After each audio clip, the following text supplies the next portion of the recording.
जब आपका ओव्यूलेशन का दिन होता है वो 24 इंपॉर्टेंट घंटे होते हैं जिसमें कि एग फर्टिलाइज होने के लिए तैयार होता है। उस समय अपनी हार्मोन्स डिस्टर्ब नहीं होने चाहिए। तो उसके लिए क्या टिप्स हैं जिससे कि सक्सेसफुली आपका एग फर्टिलाइज हो एंड प्रेगनेंसी आपको रुक सके।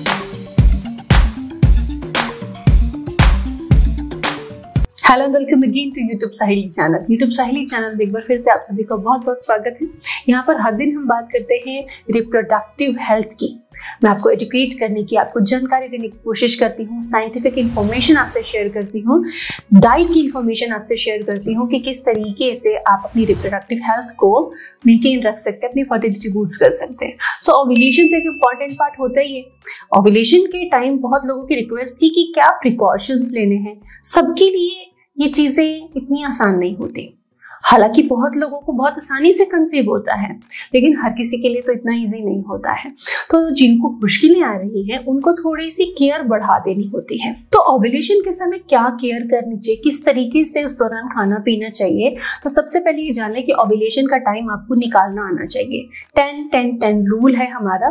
तो बीच का जो 10 डेज होते हैं मंथली साइकिल के, उसके 5 या 7 डेज जो बहुत इंपॉर्टेंट होते हैं, जिस समय आपका मूड बहुत अच्छा होता है, स्किन ग्लो करती है, पतला सर्वाइकल म्यूकस आता है, वाटरी स्ट्रेची डिस्चार्ज आपको आता है, लिबिडो हाई रहता है, सर्विक्स टेस्टिंग करते हैं, जब फिंगर टेस्ट करते हैं तो सर्विक्स सॉफ्ट आती है, उस समय आपके गर्भधारण के चांसेस ज्यादा होते हैं।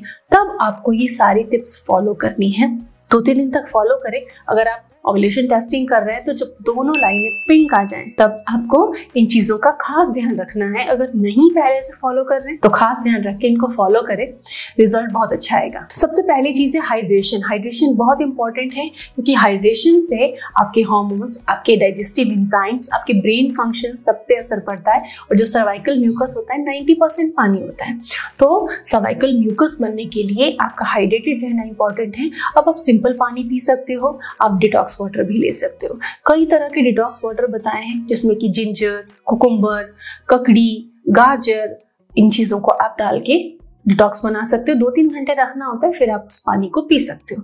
तो इससे सर्वाइकल म्यूकस अच्छा बनता है, जिससे स्पर्म फास्टर मूव करते हैं, स्पर्म की स्पीड को एड ऑन मिलता है और एग फर्टिलाइज होने के चांसेस बढ़ जाते हैं। सर्वाइकल म्यूकस अगर नहीं बनता है तो पीच इतना हॉस्टाइल होता है कि स्पर्म फास्ट मूव नहीं कर पाते, जल्दी खत्म हो जाते हैं महिला के शरीर में आने के बाद। कैफीन जो होता है, चाय, कॉफी, अगर आप ज्यादा क्वांटिटी में लेते हो उन दिनों पर, तो ये ल्यूटिनाइजिंग हार्मोन को डाउन करने का काम करता है। ल्यूटिनाइजिंग हार्मोन ठीक से नहीं बढ़ेगा तो ओव्यूलेशन इंटरप्ट होगा, डिस्टर्ब होगा। तो इसीलिए इन दिनों चाय, कॉफी अवॉइड कर सकते हैं। अदरवाइज नहीं अवॉइड कर पा रहे तो कम मात्रा में ले, एक बार ले। तीसरी इंपॉर्टेंट बात है कि कुछ फूड होते हैं, कोल्ड फूड होते हैं, जैसे कि आइसक्रीम्स। टेम्परेचर वाला ही कोल्ड की बात नहीं करते, रॉ फूड्स को भी हम कोल्ड फूड की कैटेगरी में कंसीडर करते हैं। ऐसा ओरिएंटल मेडिसिन में बताया हुआ है। तो जो स्मूदीज हैं या आइस यूज किया है या कोल्ड एरेटेड ड्रिंक्स हैं, कुछ ऐसी चीजें जो आप रॉ या स्मूदी के फॉर्म में इस तरह से खाते हो, उनको अवॉइड करना है। कुक्ड चीजों को प्रेफर करना है। रॉ एंड कोल्ड चीजों से आपको बचना है। ऐसा क्यों? क्योंकि जब आप कोल्ड फूड खाते हो तो आपके ब्लड सर्कुलेशन पर उसका इम्पैक्ट होता है और ओव्यूलेशन टाइम आपका ब्लड सर्कुलेशन प्रॉपर होना चाहिए।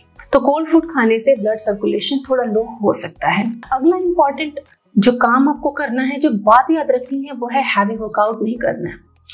हैवी वर्कआउट करने से भी आपका ल्यूटिनाइजिंग हार्मोन का लेवल फ्लक्चुएट हो सकता है। तो इसलिए हैवी वर्कआउट ना करें, सिंपल वॉक या मॉडरेट एक्सरसाइज करें। मॉडरेट, ज्यादा देर तक जिम करना, 1-1 घंटे वर्कआउट करना आपको अवॉइड करना है।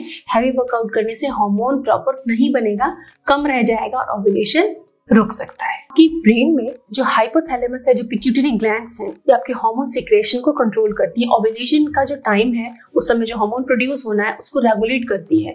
तो वो कब काम सही से करेंगी? जब आप 7-8 घंटे की प्रॉपर नींद लेंगे।